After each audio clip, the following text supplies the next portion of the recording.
সেই ষড়যন্ত্রের মুখে সবাই পালিয়েছে রাজপথ থেকে, ইসলামী আন্দোলন করায় নাই। বিগত জুলাই আন্দোলনের একমাত্র রাজনৈতিক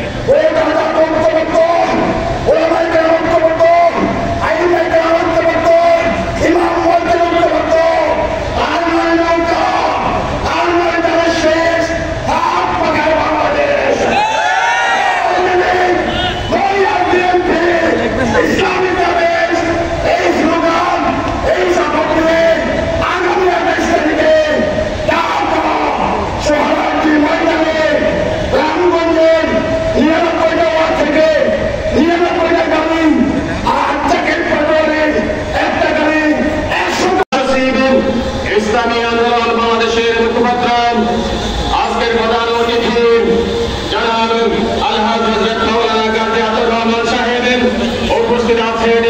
ইসলামী আন্দোলন বাংলাদেশ লক্ষ্মীপুর জেলা শাখার সম্মানিত ভারপ্রাপ্ত সভাপতি উপস্থিত আছেন। ইসলামী আন্দোলন বাংলাদেশের লক্ষ্মীপুর জেলা শাখার সংগ্রামী সহসভাপতি জনাব আলহাজ জাকির হোসেন পাটোয়ারি জেলার ও সদস্য সংগঠনের বিভিন্ন পর্যায়ের দায়িত্বশীল ভাইয়েরা।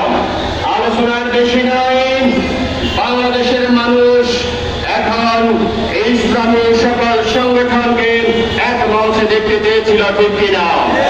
আলহামদুলিল্লাহ, বাংলার জিন্দা শাহজালাল যতদিন পর্যন্ত এই শেরের চর্চায় বাংলার জনগণ আছে, আমরা ততদিন আমাদের জিন্দা শাহজালাল বাংলাদেশের সকল সংগঠনের বাংলা বিভাগ হযরত মাওলানা সৈয়দ রেজাউল করিম এই শেখ কামরায় আমাদের নেতা চোখটা পেয়েছিলাম দেখতে নেওয়া। আমাদের রামগঞ্জবাসীদেরকে একটা কথা বলবো, আপনারা ইতিপূর্বে বারবার বলেছেন সকল ইসলামিক সংগঠন ইনশাআল্লাহ আগামী দিনে ইসলামী আন্দোলন রাঙ্গুন থানা আশা করি, আমরা আরো আশা করি বাংলাদেশের মধ্যে যে রাজনৈতিক দলগুলো আছে অনেক দল বাছাইকৃত হয়ে গেছে, সবাই এখন খোঁজ করতেছে আল্লাহ বিরু।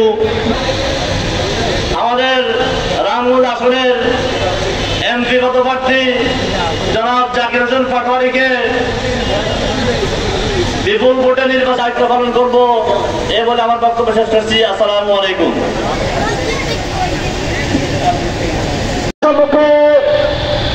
সংক্ষিপ্ত আলোচনা নিয়ে আসছেন ইসলামী আন্দোলন বাংলাদেশ লক্ষ্মীপুর জেলা শাখার সংগ্রামী সভাপতি মাওলানা কালার হোসেন।